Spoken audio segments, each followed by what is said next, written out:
fa dama def ñaari nit maag xale bu jigéen bi ne ma yuuxu ne lii moo ma daal man Samba Ndong sama digg bamel lay xool sama diggante ak sama borom lay xool xaw ma lu xewoon Sweet Beauté moog ak Ousmane Sonko Adji Sarr ak Ousmane Sonko xaw ma lu fa xew mais ñoom ñaar toog nañ seq luñ seq Adji Sarr yuuxu su yuuxu man mënu wax ne Adji Sarr fenkat la mënu wax ne Ousmane Sonko narkat la. xam nga la ma nay déglu justice lu mu wax. d'accord xam nga la lay ñaawlu nag. kon pas bi justice def ànd nga ci instant bi. non pas bi justice a toujours fait de bons pas.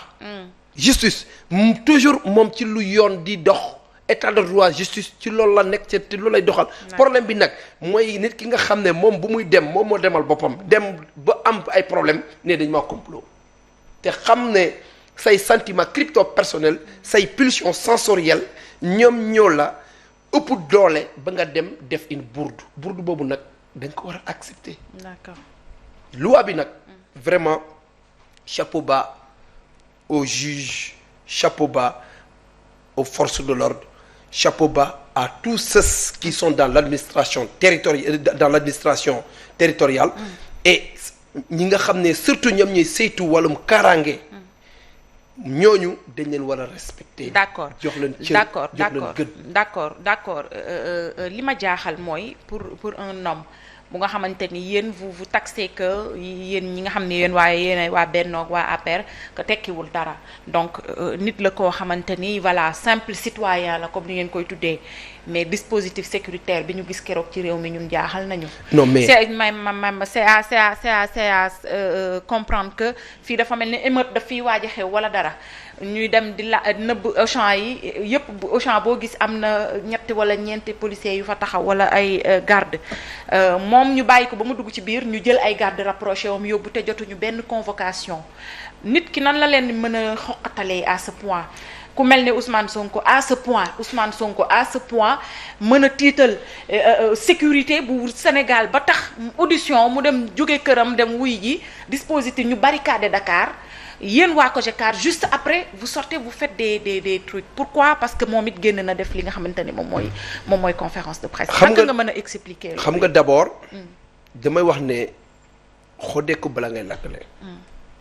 li xewoon 8 mars. cette délinquance ce banditisme à grande échelle cette menace qui visait à déstabiliser le pays. État.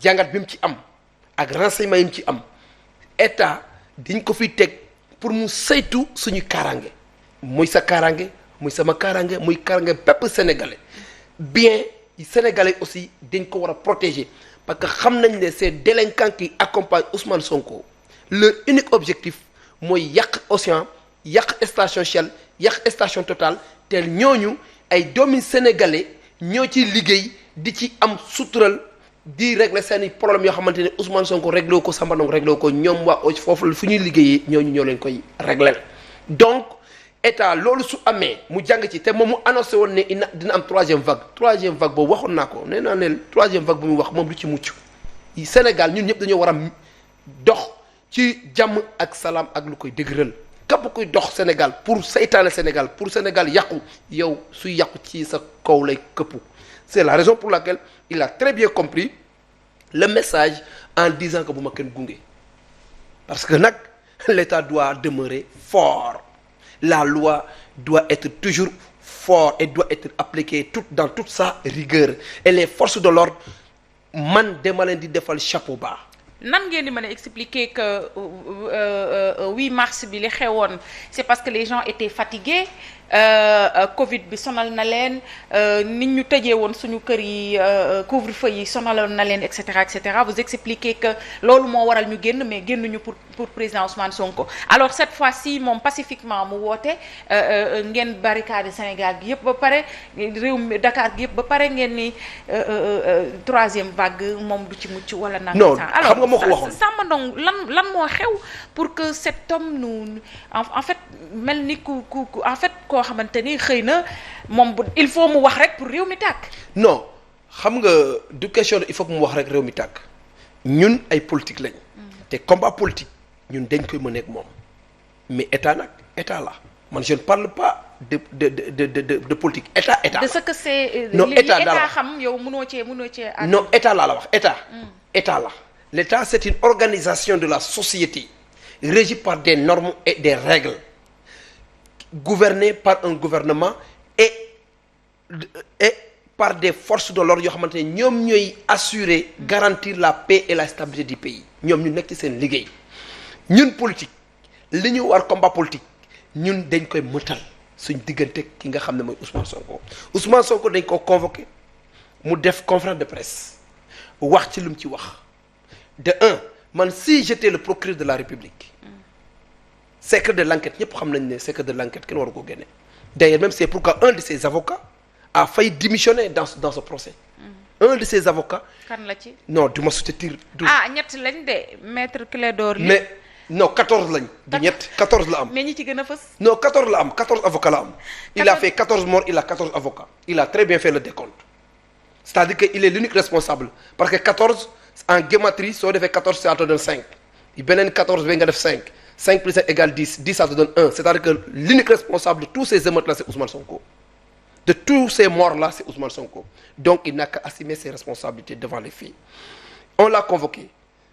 Il a compris que nul n'est au-dessus de la loi. waaw mais li tax mu génn tamit dafay baax di leeral parce que les gens commençaient à divulguer des fausses informations comme quoi que il a accepté et il a avoué que bañ ko laajee ndax séq nga ak Adji Sarr nee na violé wu ma ko mais séq naa ak moom dara nit ñi commencé woon nañu di. mais loolu am la non mais même su amee du loolu lañ ko du loolu. moo nekk non yow xamoo lu fa xew Ousmane Sonko lu mu ci wax bokku amul sax. non yow da nga ni même loolu lu am la ma ne la même su nekkee am na ñun xamuñu lan moo xew ci biir doyen des juges mais.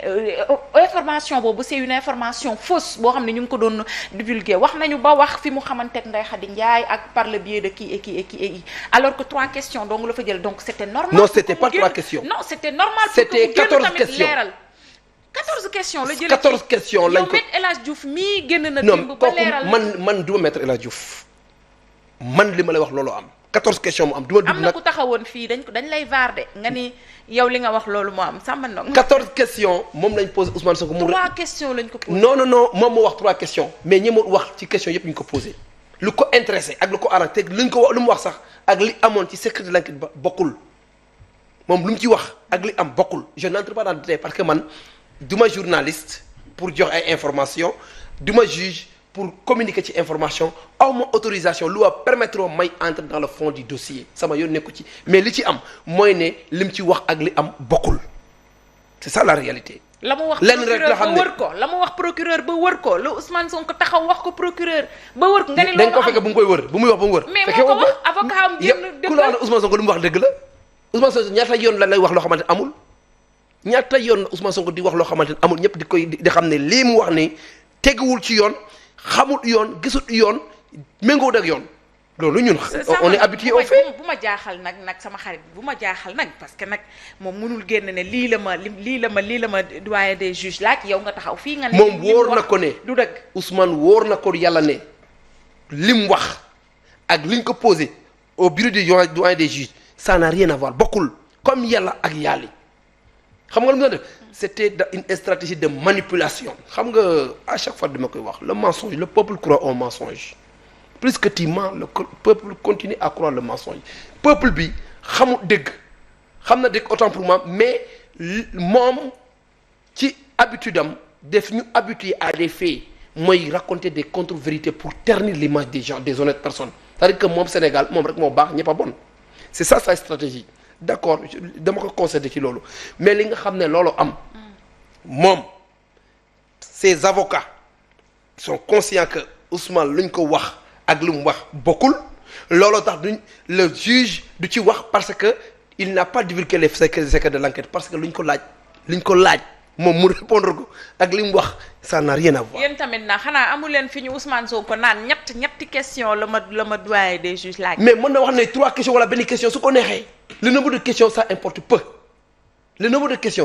peu mais moom xam na ne il est conscient en regardant Ousmane Sonko dans sa communication. D'accord. Dans le langage verbal et dans le gestuel tu ressens nettement que c'est une personne très mal à l'aise qui est dans un stress aigu très avancé. Non, on n'a pas vu ça nag quand même. man gis naa man. On n'a pas vu qu'il était une personne stressée. man loolu laa gis. On a vu un homme serein, un homme boo xamante ni sûr de lui nag. loolu à 100%. peut-être fan Ousmane Sonko bi wax loolu. wala koo xamante ne il a l'estime envers Ousmane. mais man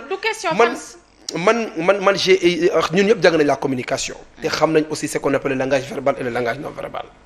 xam nañ la communication nit ki suy wax lu gestuel da nga xam ne kii li muy wax dëgg la wala day wax day nar ñun xam nañ. kon conférence de presse boobu lépp li mu fa wax yëpp dara. non dara amul ay saafara damaa ñëw fekk ay saafara xam nga loolu ay waxi taxawaalu la juge ban importance la amal muy def ay saafara te ñu fa ne moom xam na ne loolu amul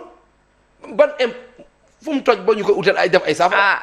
loolu déglu ma nag déglu ma ñun Sénégal lañ nekk Sénégal fii gudd na jar fee jaay na bàyyi naxasal xel Sénégalais ne non dañ maa bëgg a marabouté dañ maa def na bàyyi ces idées archaïques là na dem répondre luñ ko laaj test d'ADN buñ ko laaj muy daw. non c'est facultatif bu ko neexee du ko def y a pas de facultatif. si bu ko neexee du ko def. non te yoon du ko ci topp dara su ko neexee du ko def te yoon du ko ci topp dara. d'accord il a le droit de dire que duma joxe sama ADN. loolu moom mais loolu c'est un aveu d'échec. aveu-le. Comment? Cela prouve que. Il ne fait confiance à personne dans ce dossier. Donc il ne fait même pas confiance à ses avocats. Parce que les prélèvements, ce sont ces médecins et ces avocats, ñoom ñooy def prélèvement bi yóbbu ko ñu toog ñu def expertise ñoom ils ont le droit de faire une contre-expertise de l'analyse de l'ADN pour essayer de décoder les molécules d'ADN, essayer de voir son code génétique et faire l'étude comparative entre les deux codes génétiques, essayer de voir est-ce que réellement l'ADN que Adji Sarr a été dupliqué à partir de l'ADN de Ousmane Sonko pour essayer maintenant de corroborer ces résultats pour donner une preuve tangible.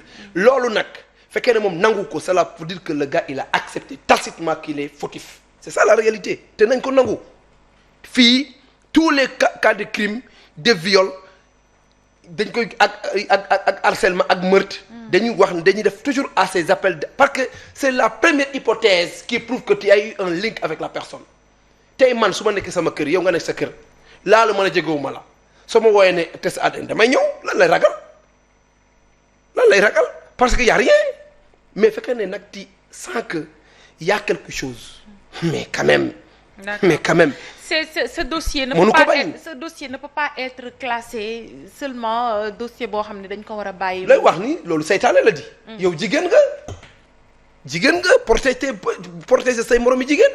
si aujourd'hui on laisse ce problème aller combien de gens ont été accusés de viol ici au Sénégal qui ont été jugés punis par la loi. Ousmane Sonko étant opposant parce que il est opposant qu'il doit être au-dessus de la loi. La question n'est pas qu'il est opposant. Mais la question n'est pas qu'il est opposant, mais la question est il y a beaucoup de non-dits dans ce dossier. Numéro 1. Des deux camps. Les non-dits tout sera clair à partir du procès.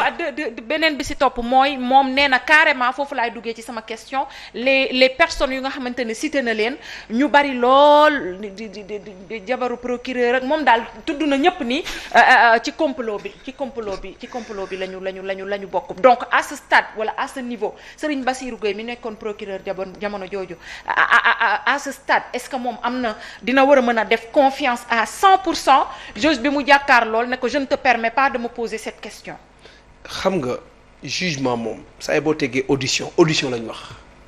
audition il y a le mot auditive déglu sooy déglu dañ lay poser ay questions su la neexee da nga tontu wala ñàkk tontu. kooku si yow la engagé mais dinañ lay poser question l'importance complot lañ wax. xam nga moo ko wax. mu lim ci Ousmane Sonko moo ko wax. toutes ces personnes déglu xam nga moo ko wax. su la neexee mu lim ku ko neex mais Ousmane Sonko bu mu jóg këram guddi bàyyi ñaari jégam këram dugg otom tijji oto bi dugal caabi taal oto dem Sweet Beauté est-ce que waa APR ñoo ko wax ne demal. Est-ce que Mamour Diallo bu muy accusé moo ko wax ne demal est-ce que Antoine Félix Diome bu muy accusé moo ko wax ne demal est-ce que kenn ñoo ko wax ne demal kenn waxu ko ce sont ses sentiments ses pulsions et ses hormones qui lui ont poussé d'aller voir Adji Sarr à Sweet Beauté. Ce qui s'est passé là-bas nee naa la man xaw ma ci dara fekke wu ma xaw ma li xew ci biir salon de massage ba xaw ma ko mais li ma ci leer mooy ne Adji Sarr jóg na ne dañ maa violé Adji Sarr nee na am na ay preuves yu tangible ne saa waay daf ko laal daf ko violé donc loolu man damay xaar procès bi am preuve yi génne preuve yooyu nag Ousmane Sonko mënu bañ a joxe ay éléments. waaw mais moom indi na ay preuve ni complot la. complot mais ba nag tey amul moom indiwul déglu ma amul nee na benn moom indiwuñu ay amul benn preuve preuve moom day xaar ay preuve moom ci boppam moom moo acculé Ndeye Khady ne ko jàppale ma wax taxal Mamour Diallo parce que Mamour Diallo xam nga Sonko a une haine viscérale envers Mamour Diallo xam nga haine ba fu mu jógee. ci dóoram bi dóor yi 94 milliards yi.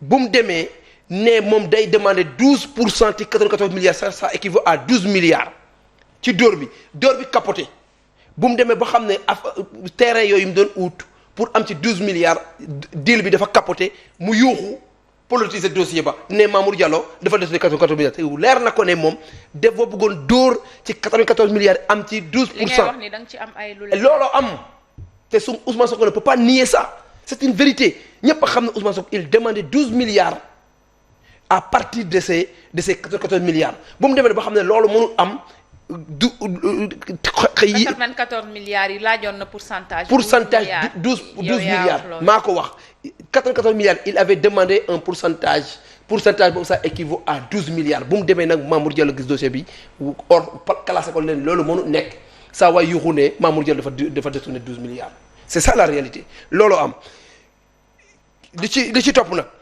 loo en boobu noonu moom la exposé ci schéma problème am ak Adji Sarr ñaari sénégalais la ñu am problème ngir yàlla war a suul nañu may jàmm ak salaam may sénégalais jàmm ak salaam sénégalais yi nooyi moom ñoom ñaar bu ñuy seq kenn fekkewu ko man je dis je pèse bien mes mots fekkewu ma fekkewu kenn fekkewul comme ñoom ñaar nag ñoo am problème dossier boobu noonu c'est affaire civile la ñoom ñaar kese nañ dem procès wuyu ji fu mbaxana doone benn werante xuuxaan sumi tubéy dañ la accuser def nga defoo demal jox say preuves demal défendre il a le droit d'avoir 1000 avocats il a le droit d'avoir 444 000 médecins il a le droit mais nag li ci nekk mooy ne bu mu ci du taxal kenn parce que nag bu mu fay dem ak bu muy dem ne dafa am ay mal de dos moo ko wax de moo ne dafa amoon feebar bu mu nekk xale yaayam di ko doon dampee Gracie Diagne moom moo ko waxuñ ko donc moom avoué na ne moom dem na ki avoué na dem na nag lu fa xew mais kat moo ko complot mais nañ wax dëgg rek te yàlla tax. d'accord léegi COGECAR yéen lan mooy seen yoon ci dossier bi yéen COGECAR jeune républicain wala jeune cadre ah. jeune cadre républicain. jeune cadre des républicains wala jeune cadre républicain non. waaw jeune cadre républicain waaw. alors yéen lan mooy seen problème ak Ousmane Sonko. non on n'a pas de problème avec Ousmane Sonko. yéen lan ngeen di tontu Ousmane Sonko. on n'a pas de problème déglu rek lan ngeen di tontu Ousmane Sonko mu génn def conférence de presse am yéen li ngeen war a wax réew mi waa COGECAR yéen fi leen réew mi di xaare ngeen nekk ay jeunes républicains nekk ay cadres mooy ngeen di wax président de la république jeunes yi li ñuy dund. yéen vous êtes des jeunes cadres ngeen wax leen jeunes yi nga xam ne dañoo yor seen i diplôme di traîner ci dëkk bi te amuñu liggéey yéen loolu moo war a nekk seen liggéey mais fu ngeen gisee Ousmane Sonko génn taxaw rek c'est à comprendre que il faut que ngeen wax ci dossier bi ba ñaq tooy xepp pour que président mën leen a bàyyi xel Samba Ndong lan la yéen waa COGECAR lan moo tax dossier bi mënu leen cee raxasu ba set te wax ci li ñu ëppal solo ñun mooy y a tellement de jeunes yoo nga xamante ni am nañu seen ay diplôme mais mënuñoo dugg tey jii ci benn institution lan moo tax tey jii yenn institution yi nga xamante ni président teg na ko pour ay xëyu ndaw yi Saint-Louis gis na ci boppam tey jii la ñu am information bi mais est-ce que yeneen localité yi gis nañ ci seen bopp Thiès dinaa ko làmb suba ba xam Dakar ñun de toute façon ñun gisuñu ci suñu bopp bis bu nekk accident yée ngi ci dëkk bi nee nañu président wàññi na ceeb ak dëwlin ak yooyu nangam ak sàngam mais saluer ça mais lu tax ngeen centrer seen débat autour du président Ousmane non ñun amuñ joti Ousmane Sonko wax dëgg neex yàlla waaw lu tax mu génn très sincèrement amuñ joti Ousmane Sonko mais nag dañoo toll foo xamante ne il faut que ñu wax parce que cette campagne de diabolisation xam nga François Mitterrand daf doon wax une campagne de diabolisation atteint difficilement son seuil de saturation quand l'individu appartient à différentes familles ñun on est dans une coalition